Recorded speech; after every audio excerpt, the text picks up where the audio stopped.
Nova Manhã. Entrevista do dia.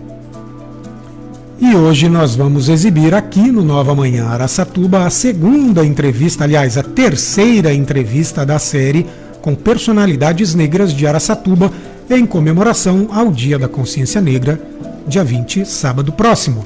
A pauta ela é semelhante para todos os entrevistados, abordando dificuldades e obstáculos, tanto pessoais quanto profissionais, que eles enfrentaram e ainda enfrentam por causa da questão racial.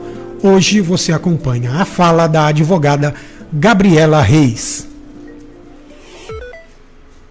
Meu nome é Gabriela Silva Reis, eu tenho 24 anos, sou advogada familiarista e criminalista. E se eu sofri preconceito, racismo ao longo da minha história pessoal, definitivamente sim. Sempre tive a oportunidade de estudar em colégios particulares. E isso foi um fator muito decisivo na minha trajetória de mulher negra, porque durante todos esses anos que eu estudei em escolas particulares, colégios, eu era quase sempre, se não sempre, a única negra da sala. E às vezes era negra assim, entre meninos e meninas eu era a única negra da sala. E isso me afetou muito no sentido de não me reconhecer como mulher negra, porque eu queria fazer parte de um coletivo, então eu anulava as minhas características e também por conta da minha criação. E fora as piadas, né, os apelidos e tudo mais que toda criança, preta ou não preta, acaba sofrendo, que infelizmente é muito comum. Então, na minha trajetória assim, escolar, isso é o que mais me marca, a falta de representatividade entre as outras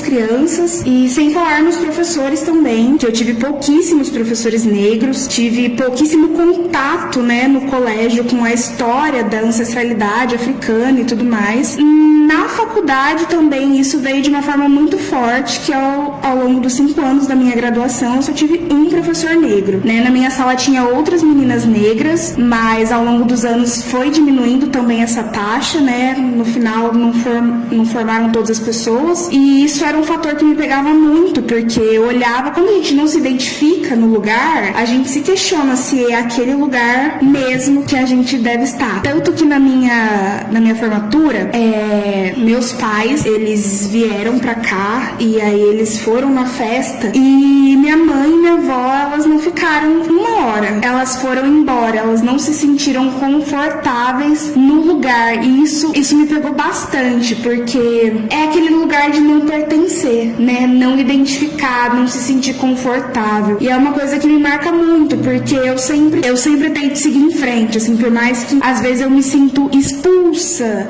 de um lugar socialmente, não é nem uma questão de um racismo mais explícito, sabe, um xingamento, não é nada disso, às vezes é só a falta de identificação, já causa aquele desconforto, então eu já me obrigo a estar ali, porque talvez outra pessoa que venha olhe pra mim e se sinta mais acolhida, né, uma outra mulher negra, um homem negro, então eu me obrigo a me colocar nesses espaços, mesmo às vezes sendo muito doloroso, né, eu sinto sim que eu tive que me esforçar muito na graduação para ser reconhecida e lida, né, nos meus estudos, nos meus saberes que ainda são questionados, né, são não só por ser mulher, porque a mulher em si já é muito questionada, né, a gente nunca sabe, já passei por diversas situações das pessoas perguntarem uma coisa pra mim, eu falar, e aí precisar ser validado por um homem, aquilo que eu falei, então é uma coisa que acredito que todas as mulheres passem por isso, de não ter validade tanto na voz, na fala, mas também por ser uma profissional negra, eu não sou qualquer advogada. A gente já entrou no campo profissional. Sim. Então, assim, foi muito marcante para você do ponto de vista pessoal, essa questão racial,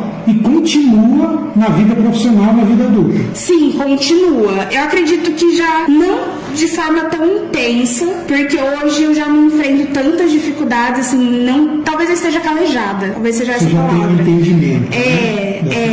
Mas eu sei que eu não sou qualquer advogada, eu sou uma advogada negra, então eu preciso me impor, eu preciso estar sempre ali batendo o pé e afirmando e reafirmando tudo que eu tenho pra falar. Um episódio emblemático também que marcou muito assim, minha trajetória na graduação foi que um estágio eu passei e depois ia ter uma outra seleção. E eu ouvi um dos chefes recusando uma garota que ela tinha passado na seleção por cotas. E aí um desses chefes estava recusando simplesmente porque ela passou com cotas. Então eu fiquei me perguntando, será que se fosse eu no lugar dela, eu também teria sido rejeitada, né? Eu estava ali porque eu não passei por cotas, mas isso não é um mérito, porque cotas é um direito, né? É uma obrigação. Então foi uma coisa assim que me marcou muito, ver alguém sendo rejeitado só por exercer um direito, por estar buscando uma oportunidade, né? Então são muitas coisas que pegam. Aí quando você me pergunta um recado para mulheres negras, eu aprendi assim nesses meus 24 anos, que não são muito, mas que não vale a pena sempre bater de frente. No começo da faculdade, que foi quando eu me descobri negra, que eu comecei a me identificar, procurar história, ter esse reencontro com essa narrativa, eu batia muito de frente, isso era muito desgastante pra mim. Com tudo isso vem muita dor, vem muitas feridas abertas, muitas cicatrizes, muita energia que a gente gasta debatendo, explicando, e não é assim, né? Porque nem sempre que a gente explica, a outra pessoa quer entender. Muitas pessoas não querem entender e não vão entender. E se a gente continua falando, continua brigando de uma forma muito impositiva, quem acaba perdendo é a gente, no tempo, na energia, revivendo essas dores, essas marcas. Então hoje eu acho que uma forma mais inteligente assim que a gente pode traçar para avançar é contornar muitas coisas. Contornar, eu não digo assim aceitar nem passar pano, mas entender que nem sempre vale a pena bater de frente, porque alguns lados são muito fortes, e eu aprendi isso assim na experiência de vida, que simplesmente às vezes não vai dar pra você bater de frente, tanto por uma questão do poder econômico como da própria saúde mesmo, né? Não vale a pena.